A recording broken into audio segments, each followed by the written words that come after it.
এক সপ্তাহ হয় না, 3-4 দিন আগে সংখ্যাগরিষ্ঠ মুসলমানের এই বাংলাদেশে একজন হিন্দু মহিলা প্রকাশ্যে ঢাকাতে প্রকাশ্যে বলছে যে আমরা হিন্দুদেরকে বাংলাদেশের সীমানা কাইটা আমাদের আলাদা প্রদেশ করে দেওয়া হোক।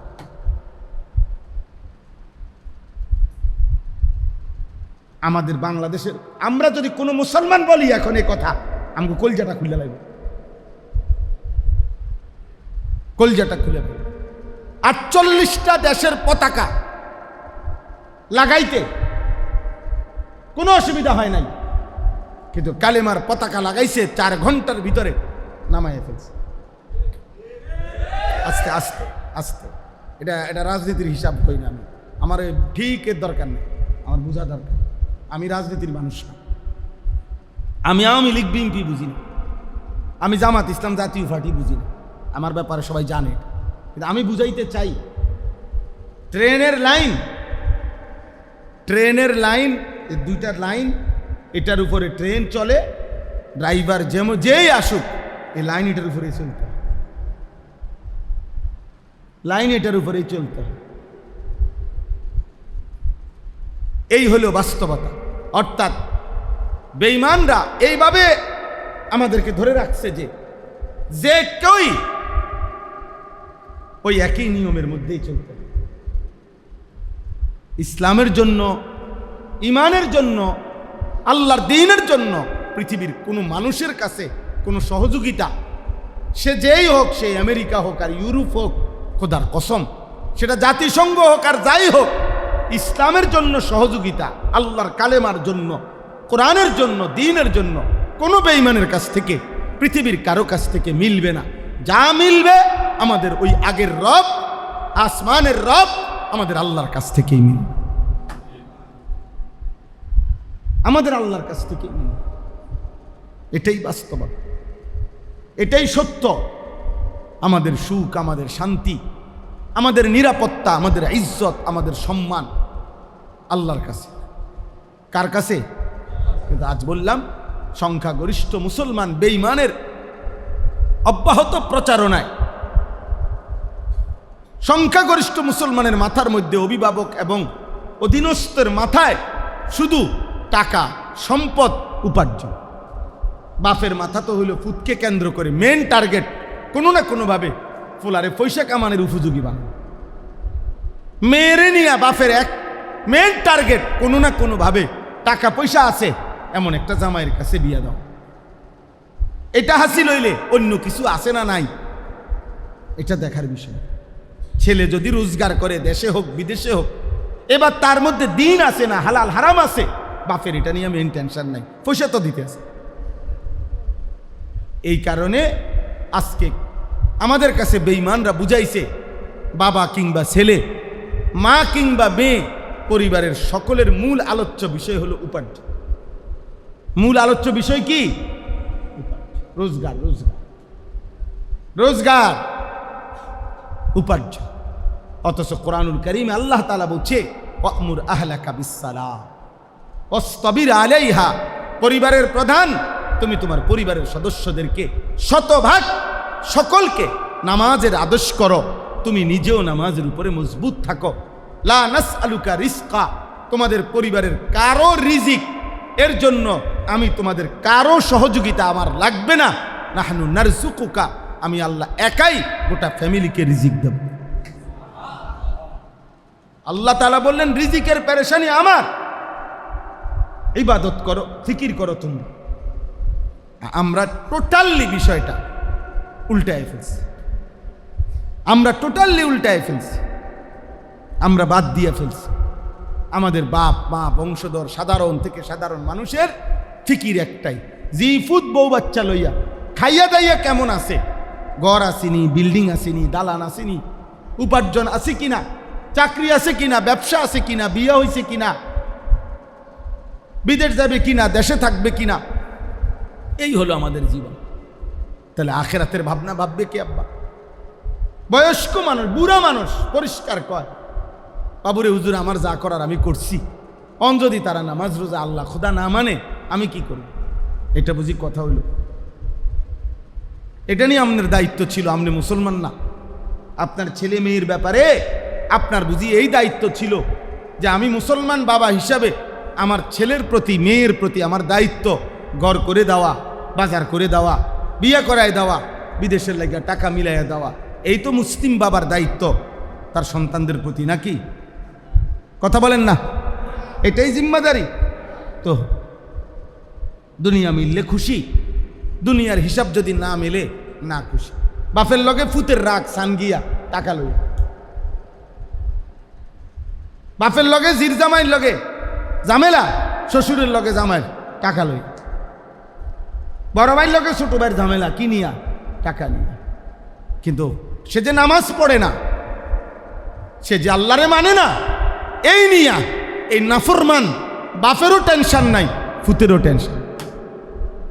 এটা কোনো আলোচ্য বিষয় না। আলোচ্য বিষয় হলো টাকা। তারে কইতে আসি বিদেশ যাইতো, বিদেশ যায় না। তারে কইতে আসি একটা কিছু কাম করতো, কাম করে না। এই কারণে রাগ, এই কারণে যুদ্ধ, এই কারণে গুসা, এই কারণে 10 জনের কাছে এটা বিচার দিতে আসে ফুতের বিরুদ্ধে, ফুতে বাপের বিরুদ্ধে। অর্থ হইল টাকার হিসাব। তো আখেরাত, আখেরাত তাইলে মিথ্যা? কথা বলেন না, আখেরাত মিথ্যা? এই আমার কথা এটাই। আমি আপনাদের কাছে দেরি করছি না, আর অল্প একটু কথা। আপনারা শুধু এতটুকু বুঝেন যে প্রত্যেক বেঈমান, প্রত্যেক নাফরমান, প্রত্যেক পাপী তার কাছে দুনিয়াটাই আসল, নগদ প্রাপ্তি দুনিয়া, এটাই তার কাছে মূল। আর হাজারো পাপ নাফরমানির পরে যখন সে আল্লাহর আযাব আসে না তার উপরে দুনিয়াতে, সে মনে করে আসতো না, আসতো না। সুখের মধ্যে যখন ভাসতে থাকে তখন অহংকার আর গর্ব করে, উল্লাস আর ফুর্তি করে আল্লাহকে ভুলে যায়। দুঃখ আর পেরেশানির মধ্যে যদি পড়ে তাও হতাশ আর অস্থির হইয়া আল্লাহর নাফরমানি করে। অর্থাৎ দুঃখেও আল্লাহর কথা মনে পড়ে না, সুখেও আল্লাহর কথা কি করে না, মনে পড়ে। হসপিটালে দেখেন না, হসপিটালের রুগী আগামী সোমবার উনার অপারেশন হইব, উনারে কেবিন দিছে, কথার কথায় উনার অপারেশন মনে করেন আগামী সোমবার, উনারে কেবিন দিছে হসপিটালের ভিতরে, উনার অপারেশন, অথচ উনার কেবিনের মধ্যে উনি বসে বসে টেলিভিশন। ওমা, ওনাদের রুগীর অপারেশন চলতেছে, ওনাগো লোক যারা অপারেশন, ওনাগো রুগীর লোক তাগরে বসে এনে রিসিপশনে বসেন, এনে টেলিভিশন চলতে আছে, আপনারা নাচ গান দেখেন, রিপোর্ট রেডি হইতে আছে, আলটা করাইতে আছে, সিজার করাইতে আছে, বেডির জামাইরে কইছে আপনি বসে বসে টেলিভিশন। মানে দুঃখেও আল্লাহকে ভুলে আছে, সুখেও কাকে ভুলে আছে? নাফরমানের জিন্দিগি। আল্লাহ বলেন 3টা জীবন নাফরমানের। এক, আমি যদি কিছুদিন তাকে অবকাশ দেই পাপ আর নাফরমানি আর সীমা লঙ্ঘন করতে করতে, তবুও যদি আমি আযাবকে দেরি রাখি তো সে মনে করে আযাব আসবে না। সে কি আসবে না? আল্লাহ আমার দিকে কি, আমার উপরে কোনো মুসিবত আসবে না। আর 2 নাম্বার হলো, আমি যখন তাকে অনেক দিনের সুখের পরে কখনো দুঃখ মুসিবত দেই, সে হতাশ হয়ে পড়ে, আমি আল্লাহর নাফরমানি করে। আবার আমি যদি দুঃখের পরে আবার সুখ দেই, এবার কয় যাক ভাই বিশ্বাস করেন 15টা দিন বেশি একটা ঝামেলাতে ছিলাম, এই একটা ফ্যাঁসফুস লাগিয়ে গেছিল, হ্যাঁ মাইয়াটার সিজার, একেবারে ঘুমা ছিল না, আমার হুঁশ নাই, আজ যে কয়টা দিন, এখন যাক, এখন আর কোনো ঝামেলা নাই, সব সমাধান হয়েছে, সব সমাধান হয়েছে। কিন্তু 15 দিন আপনার সুখের আইসা পড়ছে, আবার মানে দুঃখ শেষ হয়েছে, তো আবার আগের মতো নাফরমান।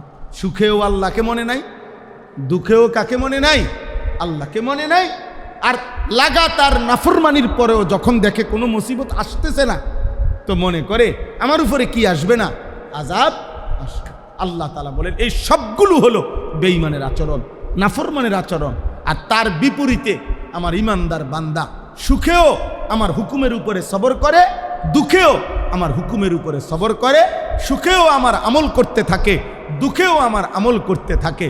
আমি ওয়াদা দিলাম আমার এমন প্রিয় বান্দার জিন্দেগীর সব গুনাহ আমি মাফ করে দেব, আখিরাতের জান্নাত আমি তারে দিয়ে দেব।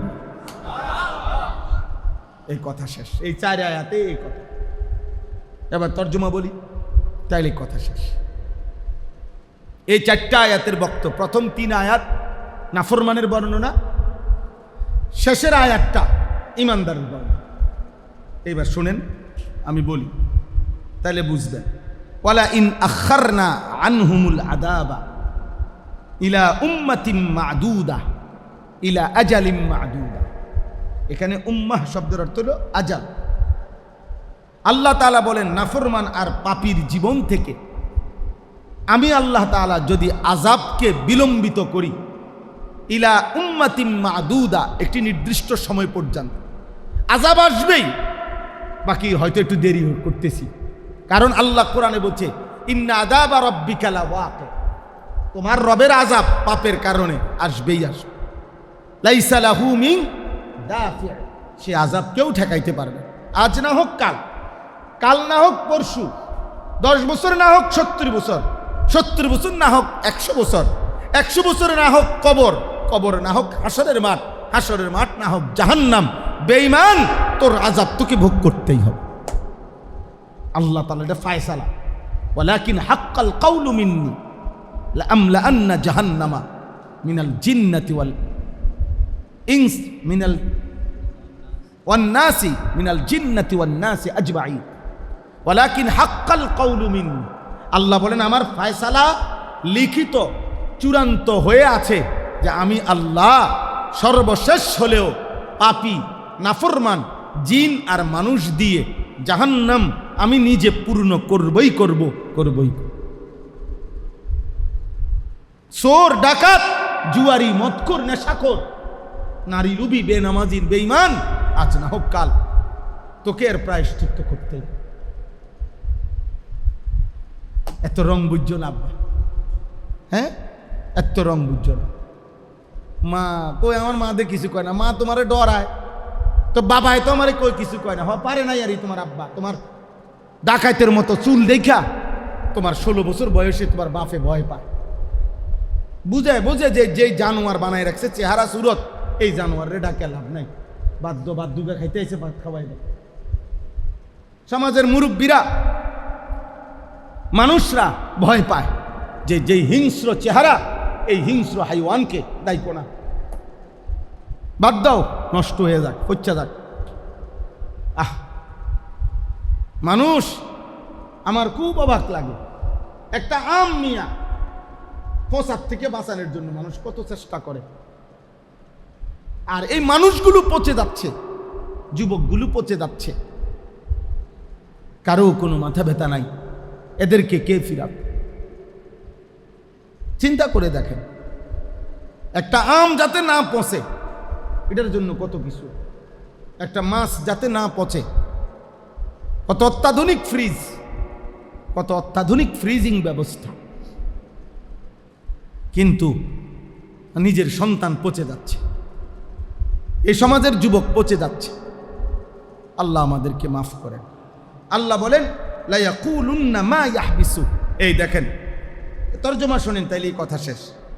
আল্লাহ তাআলা বলেন যখন আমি আল্লাহ ইচ্ছে করে নাফরমান আর পাপ সত্ত্বেও আযাবকে বিলম্বিত করি, তো বেঈমান আর নাফরমান বলতে থাকে, যাদের সামনে ঈমানদার আছে, যেমন নবী থাকলে নবীকে, ওলামা থাকলে ওলামাকে, বলতে থাকে মা ইয়াহবিসু, এই হুজুর, এই নবী, কিতা কই নাফরমানি তো করতে আসি, কই মা ইয়াহবিসু, তোমার আল্লাহর আযাব রে কি আটকায় রাখলো? আই না কা, এই তো এটা অর্থ, মা ইয়াহবিসুহু মা ইয়াহবিসুল আযাব, কো তোমার আল্লাহর আযাব কে আটকায় রাখলো? ওই দেয় না দি। আপনাদের শুনেন, আশ্চর্য শুনেন, ওই আপনারাও সবাই এটা জানেন, আবু লাহাবেরে আল্লাহ তাআলা কি বলছিল? তাব্বাত ইয়াদা আবি লাহাবিন ওয়া তাব্বা। এটা আপনারা পারেন না? এটার অর্থ কি? অর্থ হলো আল্লাহ আবু লাহাবকে বলছে, আবু লাহাব তোর 2 হাত ধরে নে, আমার বন্ধুর নাফরমানির কারণে ধ্বংস হয়ে গেল। ইয়াদা মানে 2 হাত, ওয়া তাব্বা, এবং আবু লাহাব তুই নিজেও ধ্বংস হয়ে গেলি। তো এই আয়াত নাজিল হওয়ার পরে আবু লাহাব ধারাবাহিক কয়েকদিন সকালবেলা ঘুমের থেকে উঠলেই এই রাসূলুল্লাহ সাল্লাল্লাহু আলাইহি সাল্লামের সাহাবাদের কাছে যাইতো, যাইয়েই ডাক দিত, এই এদিকে, এই দেখ এই যাক এমনি রয়েছে, এই দেখ আঙ্গুর, কোনো অসুবিধা নাই। বুঝেন না কথা? কিরে তোকে আল্লাহ না কইলো আমার হাত খাইয়া লাইব, কই কিছে? ওই যে হাত, যে হাতের জায়গায় এইভাবে বিদ্রুপ করে আল্লাহর আযাব। অনেক ছেলে পেলে দেখেন কোন আলেমে দিন মহব্বত করেও যদি কেউ নেককার, কেউ নামাজের জন্য হেতা হাসে, মানে হেতে বুঝায় আর যে বেকুবে কি কর, আমি কিতাম নামাজ পড়ি, আমি কি পাগল নাকি? ওই আমগো গ্রাম্য একটা কথা বলে, গ্রাম্য একটা কৌতুক আছে, ওই যে গরু মসজিদে ঢুকছে, মানুষ পিঠা দিছে, তো গরুর মালিক কইতেছে, কয় ও গরু জানি অবুঝ প্রাণী, বুঝে না দেখ কেন মসজিদে ঢুকছে, আমি বুঝের মানুষ, আমার জীবনে দেখছিনি কোনোদিন মসজিদে, বুঝেন না? আমার কি জীবনে কোনোদিন দেখছেননি মসজিদে, আমি বুঝেন মানুষ দেখি তো মসজিদে আইনি, গরু একটা অবুঝ প্রাণী, এর লেগে না মসজিদে। তো আমগরে আমরা যারা 5 ওয়াক্ত নামাজ পড়ি, এই নাফরমানগুলো মনে করে আমরা এলাম কি অবুঝ প্রাণী, আমরা বেউকুফ, আমরা আহম্মক, ওই চালাক, ওই চালাকে ওইটা বুঝছে শুক্রবারে 2 রাকাত পড়লেই সারে, হ্যাঁ কিন্তু এক সপ্তাহ লাগাইয়া নামাজ পড়ে ব্যাক করলি। আর কোনো চালাকে বুঝছে সবে বরাত সবে কদর সাইয়া কদুর ঠিক মতো ইবাদত করে লাইলি তো ক্লিয়ার। হ্যাঁ সারা বছর বুঝি এই নামাজ লইয়া পড়ে থাকলে সবে বরাত আছে না, সবে কদর আছে না, ওই রাইতে তুমি ক্লিয়ার করে লাগবো সব এক রাইত। আবার আরো বেশি বুদ্ধিমান আছে, আরো বালা চালাক, যে 90 বছর পরে গুনাহ, পাপ, চুরি, চামারি, সুদ, কিস্তি, গালি, সিনেমা, নাটক, বিড়ি সব খাইয়া শেষ কইরা এখন যেদিন মরার টাইম হয়েছে, লম্বা হইয়া সোজা হইয়া গেছে, দম টানা শুরু করছে, এইবার পুতেরে দৌড় দিয়া হুজুর আনছে আনোয়ার বাইরে, ধরেন 500 টাকা দিলাম, আব্বারে তোবা ভরাইয়া আব্বার ব্যস্তটাকে তোর ক্লিয়ার করে দে। বাহ সুবহানাল্লাহ, মাত্র 500 টাকা দিয়া আল্লাহর রহমতে 60 বছরের সমস্ত বাটফারি ক্লিয়ার, সমস্ত সিটারি, চুরি চামারি, ওনার সুদ কিস্তি, ওনার গালি, ওনার সমস্ত হারাম, তোবা পড়া এবারে তোবা পড়া হেবড়া দম টানে হেবড়া কি কি তোবা করছেন আপনি? কি তা বুঝছেন কি আপনি? কিসের তোবা বলছেন? হ্যাঁ তামাশা না। ওয়া ইন্নী লাগাফফারুন লিমান তাবা ওয়া আমানা ওয়া আমিলা সালিহা। কোরআনে আল্লাহ বলছে আমি গাফফার, আমি ক্ষমাশীল আমার ওই বান্দার জন্য যে তওবা করলো, আমার কথা মেনে নিল, আমল শুরু করলো। তাহলে আল্লাহ তাআলা বললেন তওবা শুধু শব্দ উচ্চারণ করার দ্বারা হয় না, তওবা মানেই হলো পুনরায় আবার ইবাদত শুরু করা, পুনরায় আবার আমল শুরু করা, পুনরায় আল্লাহ আমি পিছনের ভুল করছি আর এই গুনাহ করব না, ছেড়ে দিছি, নতুন করে আপনার বন্দিগি শুরু করছি, আপনি আমারে মাফ করে দেন, এটারে বলে ইস্তিগফার। গুনাহ ছেড়ে দিয়ে মাফ চাওয়া, পুনরায় ইবাদত করে তাওবা করা। খোদার কসম আল্লাহ বলেন এরকম যদি আমি পাই, দুনিয়াও সুখে রাখবো, আখিরাতেও সুখে রাখবো। এত সোজা না, আপনি এত মামুলি মনে করেন না। 500 টাকা দিয়ে আপনি আখিরাতের দাম দিয়ে লাইলেন নাকি? 500 টাকা দিয়ে বেহেশতের দাম দিয়ে দিলেন নাকি? এই আখিরাতের জান্নাতের মূল্য 500 টাকা? বলেন আখিরাতের মূল্য কি 500 টাকা? বলেন এই 2টা ফ্যান মসজিদে, 2টা ফ্যান দিয়া আখিরাতের দাম দিয়ে দিছেন। আপনার এই 60 বছরের বাটফারি, এই মসজিদের 2 ফ্যান ঘুরতে ঘুরতে ব্যস্ত নিব আপনার, এটা তো একটা আমলে না। এটার সব আপনি পাবেন, এই দানের সব আপনি নিঃসন্দেহে পাবেন, কিন্তু এটা তো আপনার একটা আমল, এটা তো আপনার সওয়াব, এটা আপনার মনে করেন সওয়াব হইছে, কিন্তু আপনার গুনাহ। আল্লাহ আমাদেরকে মাফ করে দেন।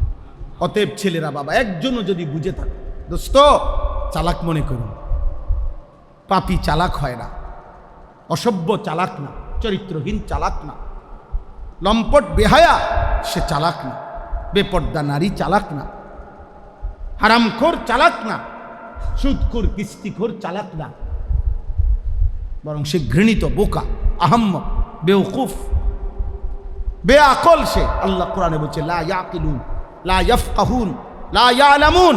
আল্লাহ পাপীদের ব্যাপারে এগুলো বলছে কিনা বলেন? লা ইয়াফকাহুন, লা ইয়ালামুন, লা ইয়াকিলুন। পাপীর আকল নাই, পাপীর বুঝ নাই, পাপীর জ্ঞান নাই। নাফরমানের পাপ জ্ঞান নাই। আল্লাহ আমাদেরকে হেফাজত করে। অতএব আল্লাহ তাআলা বলেন আলা ইয়াউমা ইয়াতিহিম লাইসা মাসরুফান আনহুম। হে নবী, বন্ধু আপনি বলে দেন, শোনো, যেদিন সত্যি সত্যি আল্লাহর আযাব আসবে, হয় দুনিয়ায় নয় আখিরাতে, সেদিন লাইসা মাসরুফান আনহুম, আল্লাহর আযাবকে প্রতিহত করবে এমন কেউ থাকবে না।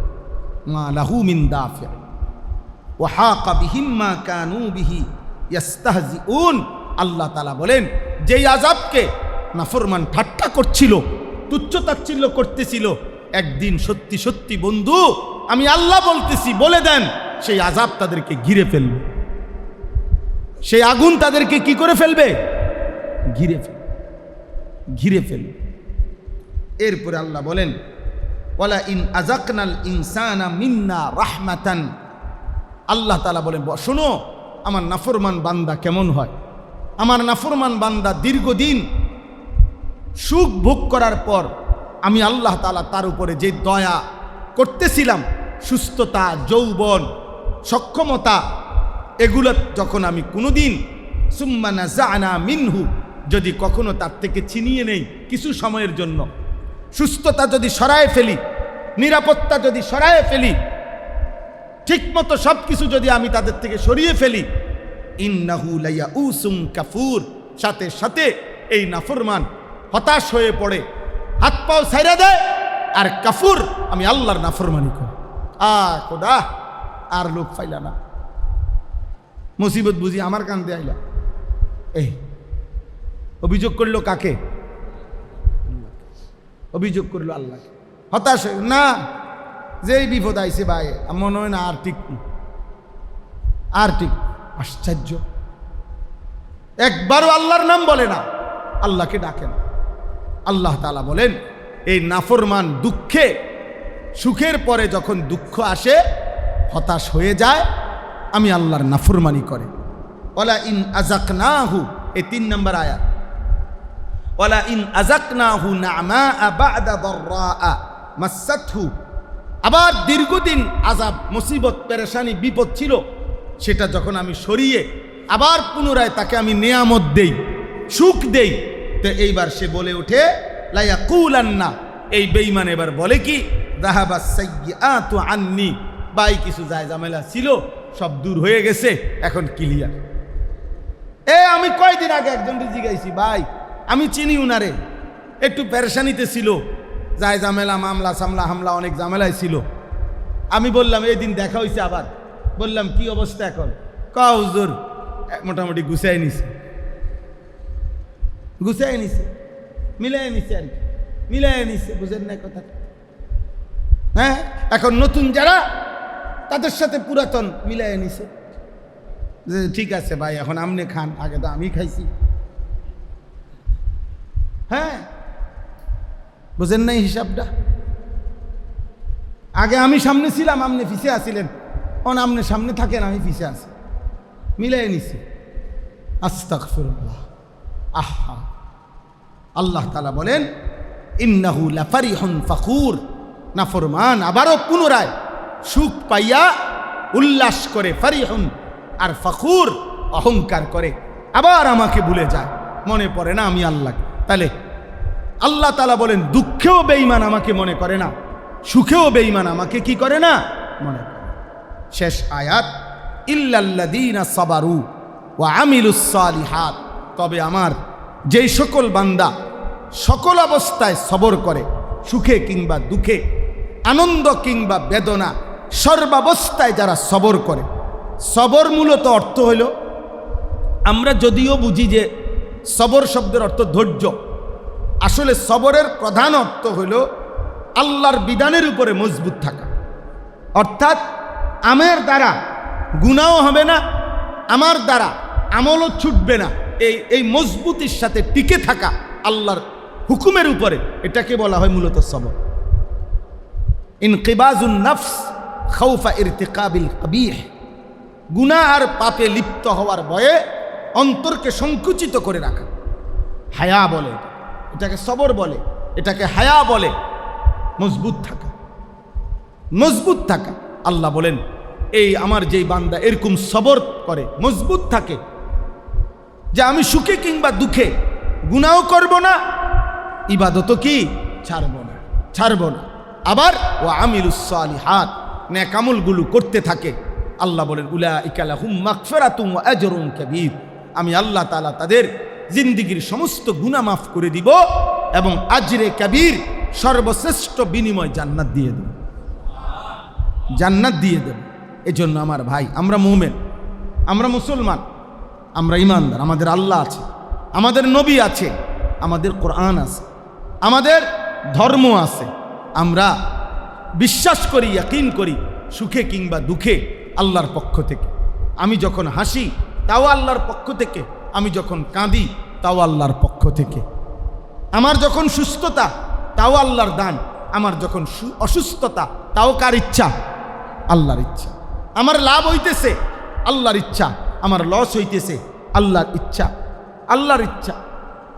হযরত আইয়ুব আলাইহিস সালাম 70 বছর সুখে আল্লাহর ইবাদত করছে, 18 বছর দুঃখে, রোগে, যন্ত্রণায় আল্লাহর ইবাদত করছে।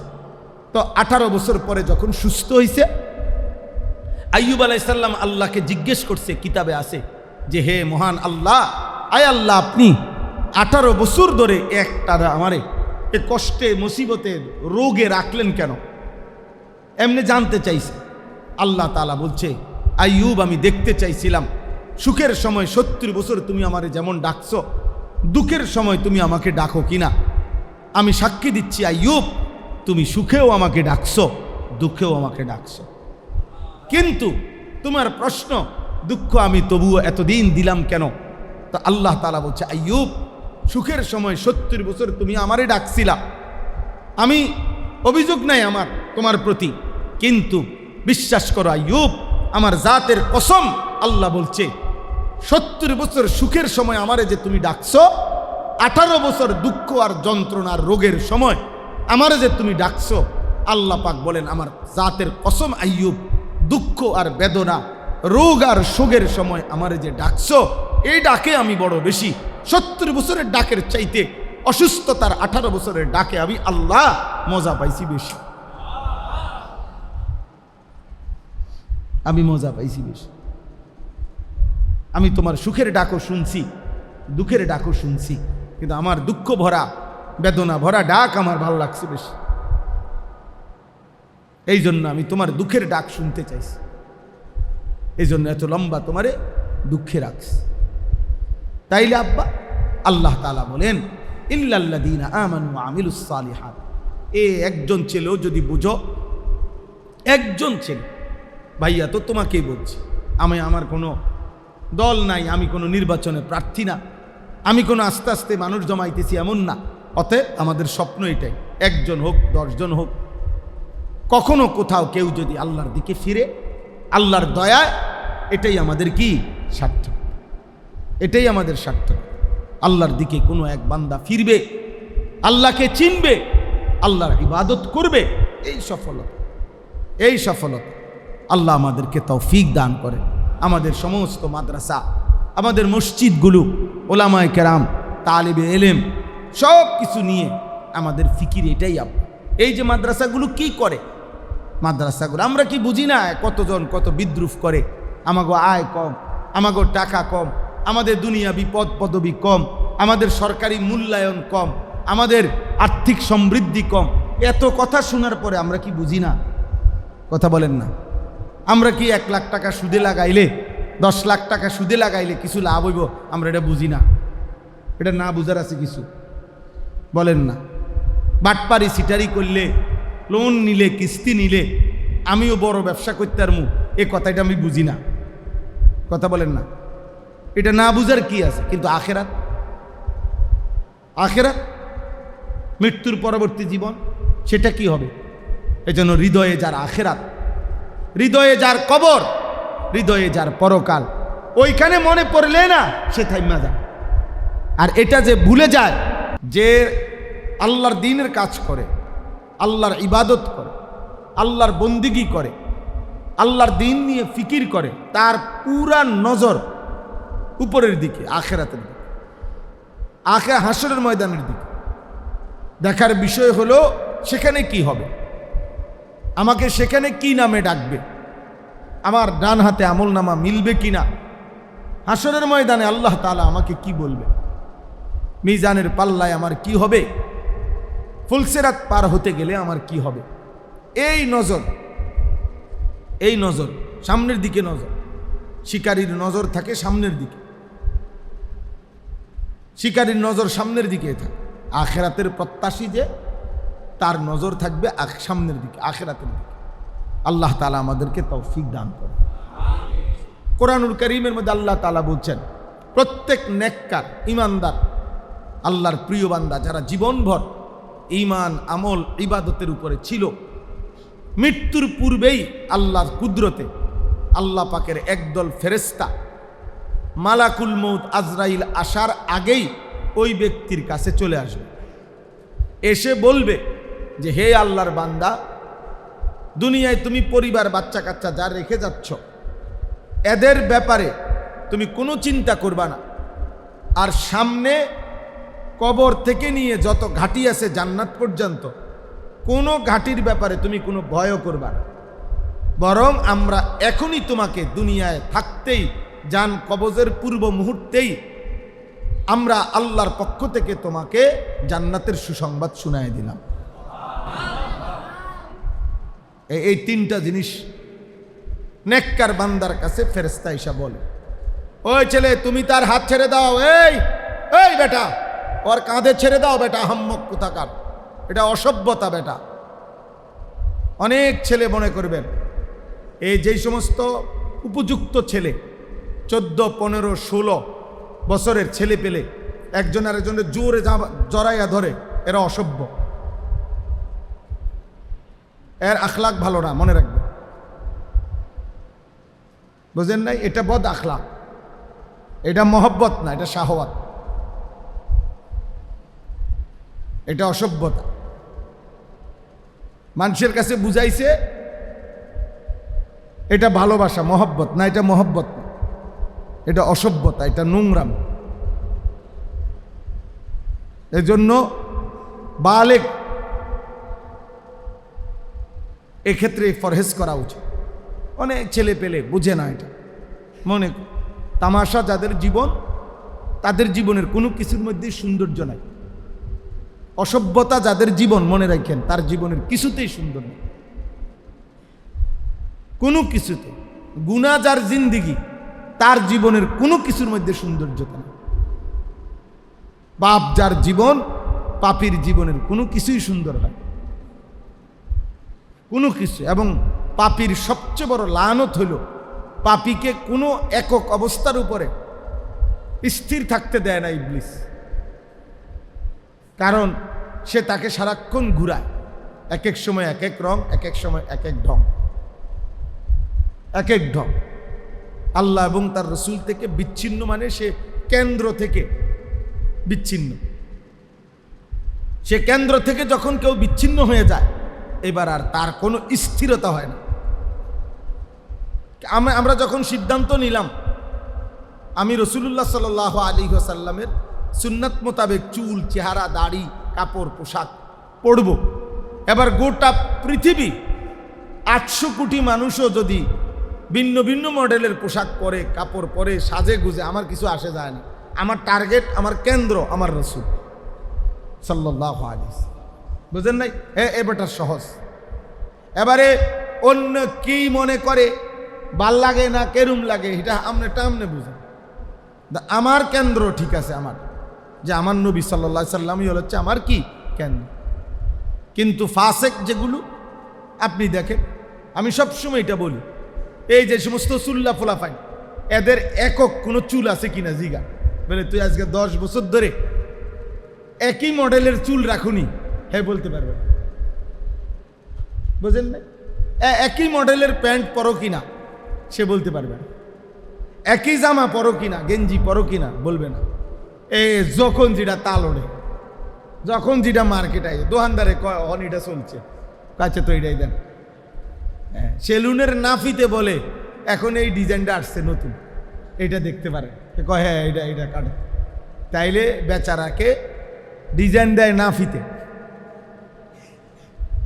বেচারাকে ডিজাইন দেয়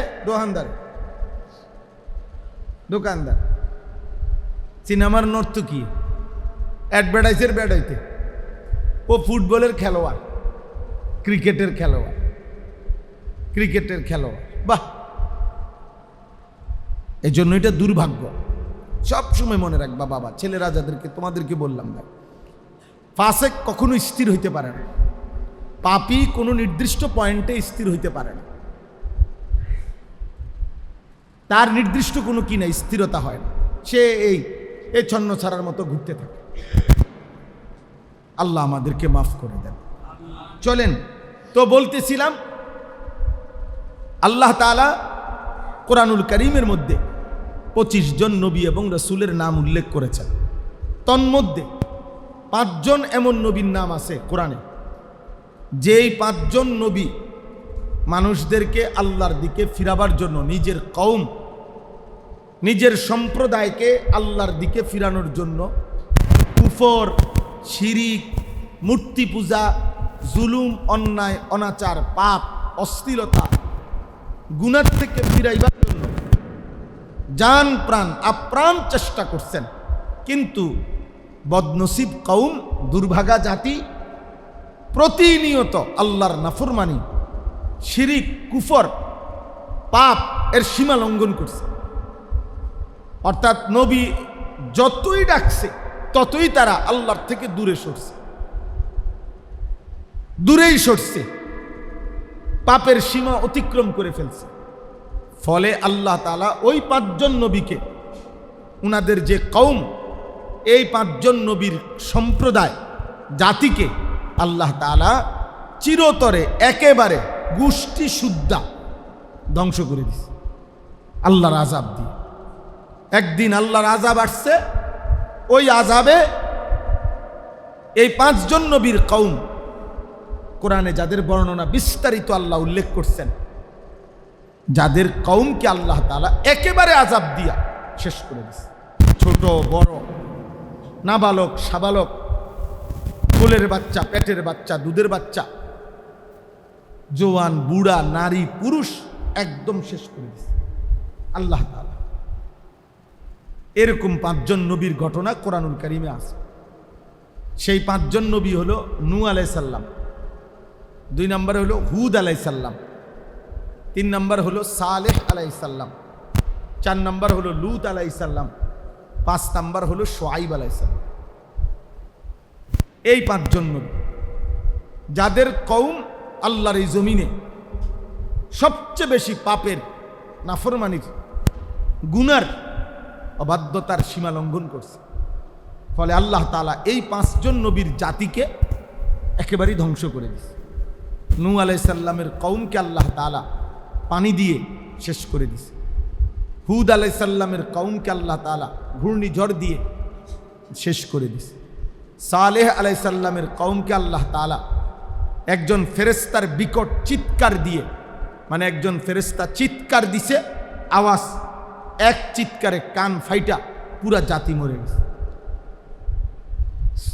লূত আলাইহিস সালামের জাতিকে আল্লাহ তাআলা জীবন্ত, ঘুমন্ত পুরা জাতি, ঘর বাড়ি, আসবাবপত্র, মানুষ, গরু, ছাগল, পুরা কওম সাতবক জমিনের মাটি উল্টাইয়া জমিনে দাফন করে দিছে।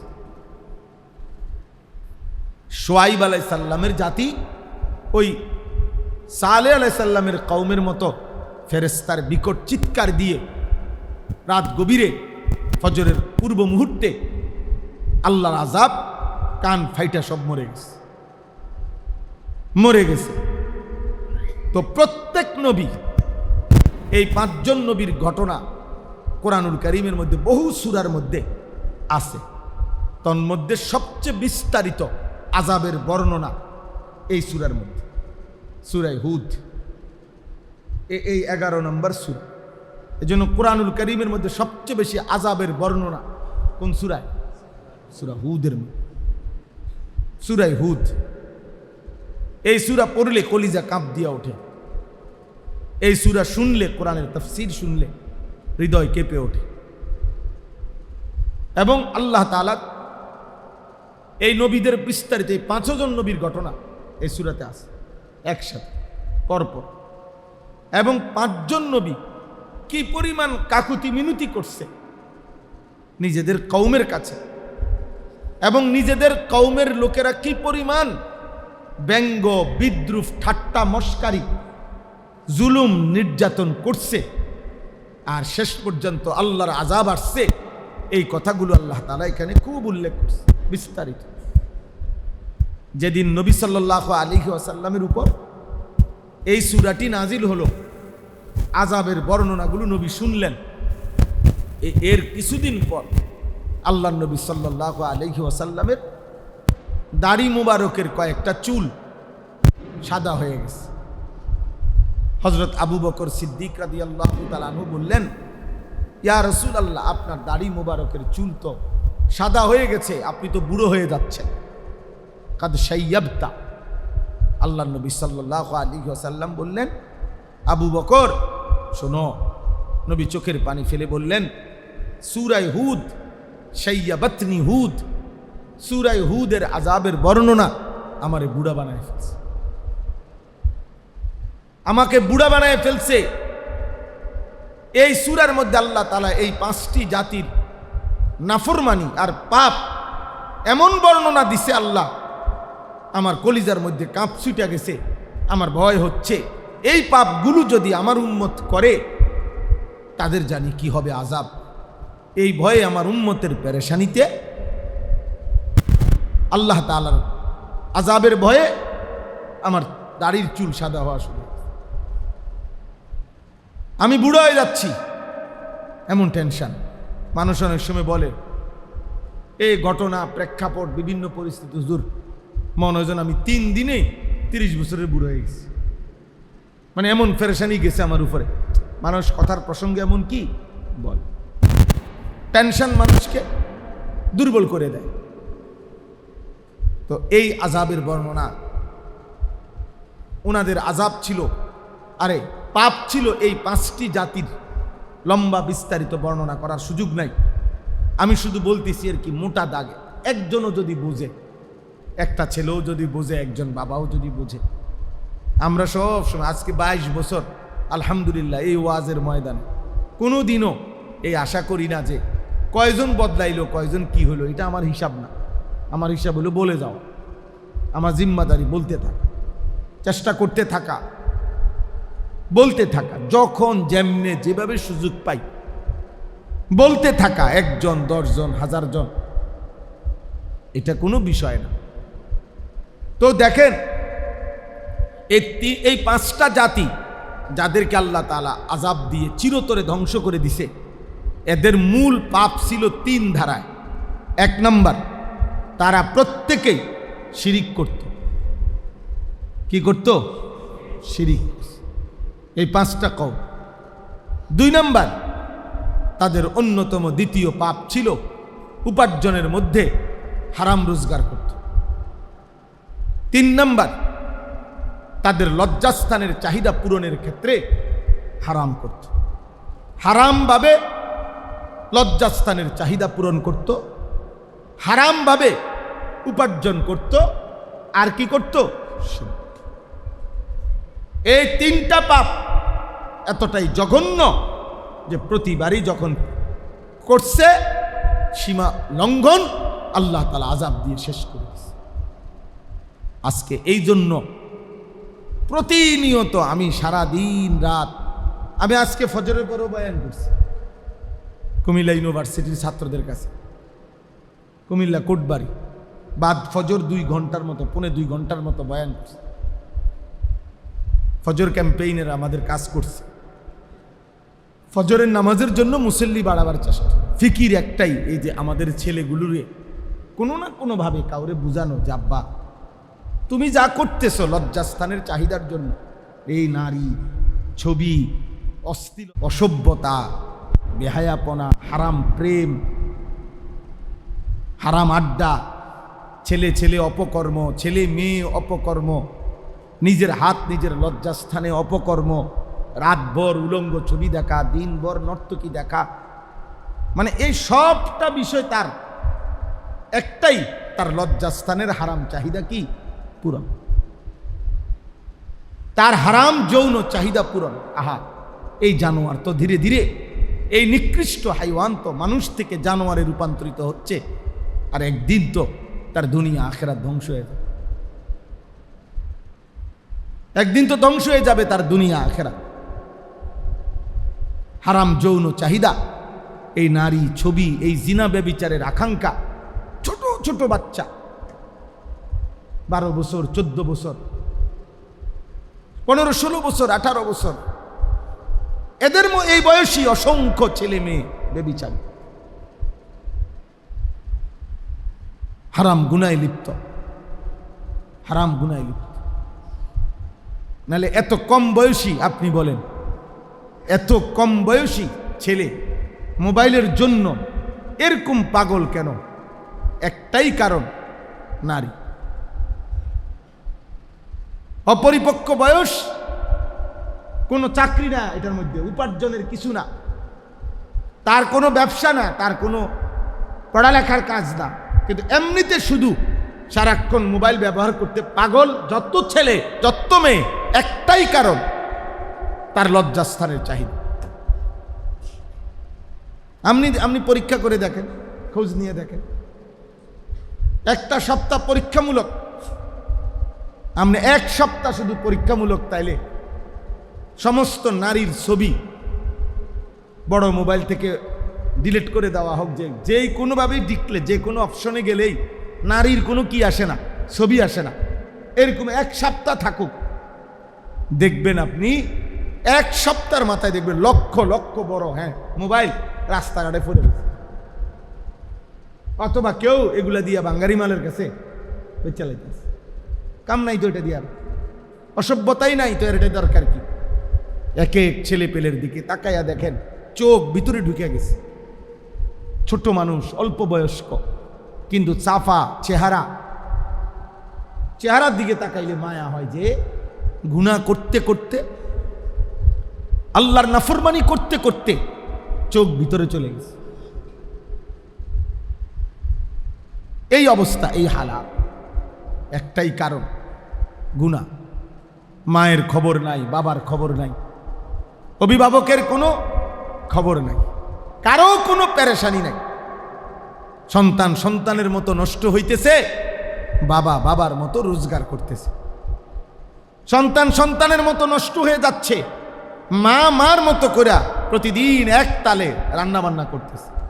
মহিলার টেনশন হইল রান্না বান্না, পুরুষের টেনশন হইল উপার্জন। আর ছেলে কোথায়, মেয়ে কোথায়, খায় কোথায়, ঘুমায় কোথায়, দেখে কি, চলে কি, কার সাথে হাঁটে, কার সাথে বসে, কিছুর খবর, কিচ্ছুর খবর। একটাবার তো জিজ্ঞাসা করা উচিত, আব্বা তুমি ব্রাজিলের খেলোয়াড়ের সন্তান নাকি মুসলমানের সন্তান? তুমি আর্জেন্টিনার খেলোয়াড়ের সন্তান নাকি মুসলমানের সন্তান? যদি মুসলমানের সন্তান হয় তাহলে ওই বেঈমানের পোশাক তোমার গায়ে কেন? বুঝেন? ওই বেঈমানের পোশাক তোমার গায়ে কেন? আর বেঈমানের পোশাক গায়ে দিয়া তুমি নিজেকে কি বুঝাইতে চাও?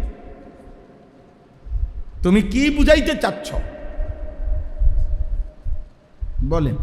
কারো কোনো মাথার, আমরা কিছু হুজুররা, মসজিদের ইমামরা, মাহফিলের কিছু বক্তা, ওয়াইজ, ওলামায়ে কেরাম আপনা করে চিল্লাইতেছে দিনের পর দিন, আর ওনারা বাকিরা মনে করতেছে এই সমস্ত পাগল হুজুর, এগুলা হুদা চিল্লা, এগুলা শুধু শুধু চিল্লা, আর উনি খুশি ওনার সন্তান উপার্জন করে। অথচ 12, 14 বছর, 16, 18 বছরের ছেলে নষ্ট হতে হতে, চরিত্রহীন হতে হতে জীবনটা শেষ করে দিছে। এই জন্য বললাম, সূরা হুদের কথা বলতে গিয়ে, আল্লাহ তাআলার এই আযাব কোন জাতির উপরে যৌন চাহিদার হারাম ব্যবহার আল্লাহর আযাব আইসা ধ্বংস করে দিছে। কোন জাতি হারাম উপার্জন করত, শুআইব আলাইহিস সালামের কওমকে আল্লাহর নবী শুআইব দিবানিশি বলছে লা তানকুসুল মিকিয়াল, ওজনে কম দিও না হে আমার জাতি, এই দোকা দিয়া রোজগার করো না। ওরা শুনে নাই, ওরা শুনে নাই। জুলুম করো না মানুষের উপরে, অন্যায় উপার্জন করো না, হারাম রোজগার করো না, এই বেঈমানরা শুনে নাই। ফলে মনে রাখবেন, যেমন ধরেন একটা কথা বুঝতে হবে, ছেলেরা বাবা তোমাদেরকে বুঝাই, একটা ছোট্ট উদাহরণ দিলে বুঝবে। নূহ আলাইহিস সালামের কওম 950 বছর পরে ধ্বংস হয়েছে। 950 বছর পরে কি হয়েছে? এর মানে কিন্তু এই না মনে করেন এই 50 জন মানুষ নূহ আলাইহিস সালামের কওম, এটা উদাহরণ দিলাম। তো এই 50 জনই 950 বছর ধরে রয়েছে এটা না। নূহ আলাইহিস সালামই শুধু 1000 বছর, 950 বছর, এটা নূহ আলাইহিস সালামের হায়াত মুজিজা। কিন্তু ওনার কওমের বাকি লোকরা কিন্তু এত লম্বা হায়াতের অধিকারী ছিল না, এটাই বিশুদ্ধ কথা তাফসীর। ওরা ওদের স্বাভাবিক গতিতেই মারা গেছে। তো মনে করেন 950 বছর আগের থেকে পূর্বপুরুষ নাফরমানি করে আসতেছে এবং প্রত্যেক পূর্বপুরুষ তার পরবর্তী জেনারেশনকে নাফরমানির উপরেই রাইখা গেছে। এই বেটারা আবার এগো পরের ওয়ালা করে নাফরমানির উপরেই রাইখা গেছে। এইভাবে নাফরমানি করতে করতে ওই 950 বছর পরে আইসা যেই প্রজন্মটা, যেই জেনারেশনটা, ওদেরকে আল্লাহ তাআলা পানি দিয়া ডুবাইয়া একেবারে শেষ করে দিছে। কিন্তু পাপ চলতেছে কিন্তু 950 বছর থেকে। ওর আগের হয়তো এর আগের পুরুষরা 7 পুরুষ হয়তো, এই মনে করেন এই ফ্যামিলির আজ থেকে 300 বছর আগে হয়তো একজন, তো উনি ছিল সুদখোর, উনি ছিল জিনাকার, উনি ছিল জুয়ারি। হতে পারে তার কোনো অসুবিধা হয় নাই, হতে পারে তারপরে তার ছেলের কোনো অসুবিধা হয় নাই, হতে পারে তার ছেলের কোনো অসুবিধা হয় নাই, কিন্তু প্রত্যেকেই একই পাপ। ওই বাপের ব্যবসা ফুতে করে, অনফুতের ব্যবসা কেডা করে, নাতিয়ে করে, হারামের ব্যবসা, সুদের ব্যবসা, সিটারির ব্যবসা। ওই বাপে যেমন ছিল নারী লুবি, ওই পুতো এই চরিত্রের গেছে, নাতিও এই চরিত্রের গেছে। কিন্তু ফুতের আমলেও আযাব আসে নাই, বাপের আমলেও আযাব আসে নাই, নাতির আমলেও আযাব আসে নাই। এই কারণে নাফরমান কওম, নাফরমান মানুষ মনে করে আযাব আসবে না, আযাব আসবে না। কই আযাব? কি আযাব? কই আমার দাদাই তো সুন্দর মরল, আমার বাপেও তো সুন্দর মরল, বাটফারি করতে করতে তো আমার আব্বা মরল, কোনো অসুবিধা হয়েছে না। সিটারি করতে করতে তো আমার দাদাই মরল, আমার দাদাও তো শুনছি সুদখোর ছিল, কোনো অসুবিধা হয় নাই। আমার বাপও তো শুনছি সুদ ঘুষখোর ছিল, কোনো অসুবিধা না হয়। আল্লাহ তাআলা বলেন, আমি যে আযাব দিতে একটু দেরি করতেছি, আমি যে আযাব দিতে একটু কি করছি, দেরি করতেছি, আমার এই দয়াটাকে এই বেঈমানরা মনে করতেছে বিদ্রুপের কারণ আযাব আসবে না। কই কিসের আযাব? আল্লাহ তাআলা বলে না, এদেরই চলমান পাপ চলতে থাকলে একদিন 31 জেনারেশনের সামনে আইসা হঠাৎ আমার আযাব আসবে, সেদিন তারা ভেবাচাকা খায় যাবে। সেদিন তারা আর ঘুরে দাঁড়াবার, ফিরে দাঁড়াবার, আফসোস করবার, তওবা করবার আর সুযোগ মিলবে না। যেদিন ঘুমন্ত জাতিকে আল্লাহর আযাব আসছে, তো অগরে তো ঘুমের তো কেউ উড়ায় না। বুঝেন নাই কথা? ফেরেশতা যখন আইসা চিৎকার দিছে তখন ঘুমন্ত ছিল, তাহলে এই মানুষগুলোকে তো ঘুম থেকে জাগার সুযোগ আল্লাহ দেয় না, ঘুম থেকে জাগার সুযোগ। এই জন্য আব্বা তোমরা মনে রাখো, তোমাদের এই পাপ হতে পারে এর প্রায়শ্চিত্ত করতে হবে 50 বছর পরে, 70 বছর পরে, হতে পারে 100 বছর পরের জেনারেশন। কিন্তু যেদিন আল্লাহর আযাব আসে সেদিন কিন্তু কেউ টিকবে না। এই জন্য আমরা এটা নিয়ে পেরেশানি করি। শুধু গল্প বললাম, কাহিনী বললাম, এটা তো আমিও বুঝি, কিচ্ছা কাহিনী বললাম, কিন্তু আমি এই অস্থিরতাটা করি বেশি এই কারণে আমার খুব ভয় হয়। একেবারে চোখে পড়ার মতো। মানে বর্তমান হালাতটা হলো আমাদের 16, 17, 18, 20, 25 বছরের ছেলেপেলেগুলো চোখে পড়ার মতো, মানে একটা উল্লেখযোগ্য। একটা মহল্লায় যদি 50টা এক বয়সী ছেলে হয়, তা এর মধ্যে দেখা যাবে নাফরমানির মধ্যে, সীমালঙ্ঘন পাপের মধ্যে ডুবে আছে 45 জন। 45 জন। তাহলে একটা উল্লেখযোগ্য বৃহৎ অংশ যদি একটি জেনারেশন পাপে লিপ্ত থাকে, তো আল্লাহর আযাব আসতে আর কত দিন? পরশুদিন আপনার না, শনিবার দিন, এই শনিবার ফজরের সময় আমি, আমার শায়েখ আল্লামা মুফতি মুশতাকুন নবী কাসিমি, আমরা দুইজনেই এক জায়গায় গেছি মাহফিলে, এক জেলায়। তো মাহফিলে যাওয়ার পথে ফজরের ওয়াক্ত হয়েছে। একই জায়গায় আমরা রাস্তার পাশে আপনার ফজরের নামাজ পড়ার জন্য দুনো গাড়ি থামাইছি। আমার গাড়ি আমরা 3 জন, হুজুরের গাড়িতে আমরা 3 জন, 6 জন মানুষ। আমরা 2 গাড়ির থেকে নামছি। আপনি আশ্চর্য হবেন, এই কোরআন হাতে ধরে বললাম, আল্লাহর কসম, ওই মসজিদে ঢুকে দেখি জামাত শুরু হয়ে গেছে। একজন ছেলে, একটা কালো প্যান্ট পরা এই ছেলেটা ইমামতি করতেছে, আর এর পিছনে খোদার কসম শুধু একটা ছেলে দাঁড়ানো, এই শুধু এই 2টা মানুষ ছাড়া আর একজন লোক মসজিদে। এই শনিবার বলেন। পরে আমরা উজু ইস্তেঞ্জা করে আমরা 6 জন জামাত করলাম। এরপরে ছেলেরে ডাকলাম, জিগাইলাম, তো মসজিদের নাম দেখলাম, তো 3 মৌজার মসজিদ বলতেছে সে, 3 গ্রামের না।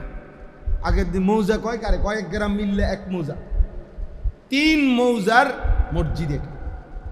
তাহলে 3 মৌজায় যদি 3টা করে 9টা গ্রাম হয়, 2টা করে 6টা গ্রামও হয়, তাহলে বলেন 4টা গ্রাম বা 5টা গ্রামের মসজিদ যদি হয় এইটা জামে মসজিদ, তো এই গ্রামের বুড়াগুলো কোথায়, জওয়ানগুলো কোথায়, নামাজি কোথায়? তাহলে যে জাতির 5 গ্রামে 10 গ্রামে মিলাইয়াও যদি 2 জন মুসল্লি হয় ফজরের ওয়াক্তে, তো সেই জাতির পতন, ধ্বংস, আল্লাহর আযাব কাছায় গেছে। আযাব কাছায় গেছে। শুধু ভাত খাইতেছেন, কিন্তু শুধুমাত্র বিল্ডিং দালান ভোগ করতেছেন। আরে বাবা, আমি তো প্রত্যেক দিন বলি, এটা তো জন্তু জানোয়ারও ভোগ করে। কিন্তু আমাদের ইসলামের নিরাপত্তা কোথায়? আমাদের মুসলমানের নিরাপত্তা কোথায়? আমাদের দ্বীনের ইজ্জত কোথায়? হ্যাঁ বলে, এই কয়েকদিন আগে তার তো সবই করতে, তার তো আর কিছু পার্থক্য নেই। আমি তো কুমিল্লা ভিক্টোরিয়া কলেজ থেকে মাস্টার্স পাস করছি, সরকারি আলিয়া মাদ্রাসার থেকে টাইটেল পাস করছি, কওমি মাদ্রাসার থেকে দাওরা পাস করছি। তা আমিও তো বুঝি আব্বা, এই ব্যবসা কেমনে, টাকা পয়সা কেমনে কামাই করতে হবে। আমি তো কুমিল্লা ক্যান্টনমেন্ট থাকি, তো কুমিল্লা ক্যান্টনমেন্টের মধ্যে একটা বড় মার্কেট, বড় শপিং সেন্টার, একটা কিছু করা, এটা আমি বুঝি আব্বা, না বুঝার কি আছে? যে কোনো হুজুরি তো বুঝে এটা। বেচারা আজকে 10 বছর 5 বছর মনে করেন একটা মসজিদে ইমামতি করে 10, 12, 14 হাজার টাকা। ও বেকুব এই কারণে না, কি মনে করেন বেকুবের কারণে নাকি? সে বুঝে না যে পয়সা রোজগার করার আর কোনো মাধ্যম তার কাছে জানা নাই, এরকম কথা বলেন না কেন? সে পারবে না ব্যবসা করতে। একটা অটো ড্রাইভার যদি মাসে 30,000 টাকা, সিএনজি ড্রাইভার কামাইতে পারে, একটা মারুতিওয়ালা যদি মাসে 1 লাখ টাকা কামাই করতে পারে, এ হুজুর পারতো না? এ বুঝতো না নাকি এটা? তাহলে বুঝবে না, কিন্তু সে বুঝে আমি খাইয়া না খাইয়া আমার আল্লাহর দ্বীনের খেদমত করতে হবে, আল্লাহর বান্দাদেরকে দ্বীন শিখাইতে হবে। কোরআন আমাদের এই যে সাদুল্লাহ, হাফেজ মাওলানা সাদুল্লাহ ভাই, আজ কত বছর এই মাদ্রাসায়, আলহামদুলিল্লাহ, যথেষ্ট বুদ্ধিমান বিচক্ষণ ছেলে। আমি তো জানি ব্যক্তিগতভাবে, তাকে চিনি। তাইলে এই সমস্ত নওজোয়ান আলেম, এই যে মাওলানা নওজোয়ান, তো এই সমস্ত নওজোয়ান আলেম উপার্জনের জন্য অন্য কিছু করতে পারবে না, কথা বলেন না আপনারা? তো আল্লাহর দিকে চাইয়া, আখিরাতের দিকে তাকায়া মুসলমানের সন্তানকে দিন শিখানোর জন্য পড়ে আছে। আপনাদের এটা বোঝা উচিত। এই জন্য আপনাদের কাছে অনুরোধ, সব সময় মসজিদ, মাদ্রাসা, দিনই পড়ালেখা যেখানে হয়, কোরআন সুন্নাহর ইলম শিখা হয়, আপনাদের ঈমানের দাবি এটা, আপনারা এর পক্ষে থাকা উচিত। বলেন ইনশাআল্লাহ, বলেন ইনশাআল্লাহ। আমরা স্পষ্ট কিতাবে বলছি, মান আযযামাহুম আযযামাল্লাহু তাআলা ওয়া রাসূলা, আযযামাল্লাহ ওয়া রাসূলা, ওয়া মান আহানাহুম আহানাল্লাহ ওয়া রাসূলা। যে ব্যক্তি কোনো আলেমে দ্বীনকে সম্মান করে, সে আল্লাহ এবং রসুলকে সম্মান করে। যে ব্যক্তি কোনো আলেমে দ্বীনকে অপমান করে, সে আল্লাহ এবং রসুলকে অপমান করে। এই জন্য আব্বা, এই রসুল্লাবাদ, এই খালেকিয়া হাফিজিয়া মাদ্রাসা আপনাদের কাছেও আমানত। আপনাদের সহযোগিতা, আপনাদের দান, আপনাদের ভালোবাসা মাদ্রাসার জন্য জরুরি। মাদ্রাসার তালিব ইলম আপনাদেরই সন্তান। আপনার ছেলে হোক আর আরেকজনের হোক, মুসলমানের সন্তান। আপনাদের উচিত তাদের জন্য কিছু কিছু দান, সাদাকা করা। তো আমি 2-3 মিনিট সময় এক্ষুনি দোয়া করে দিচ্ছি। এই 2-4 মিনিট সময় আপনাদের কাছে অনুরোধ, আপনারা মেহেরবানি করে মাদ্রাসার জন্য কিছু চাউল দরকার।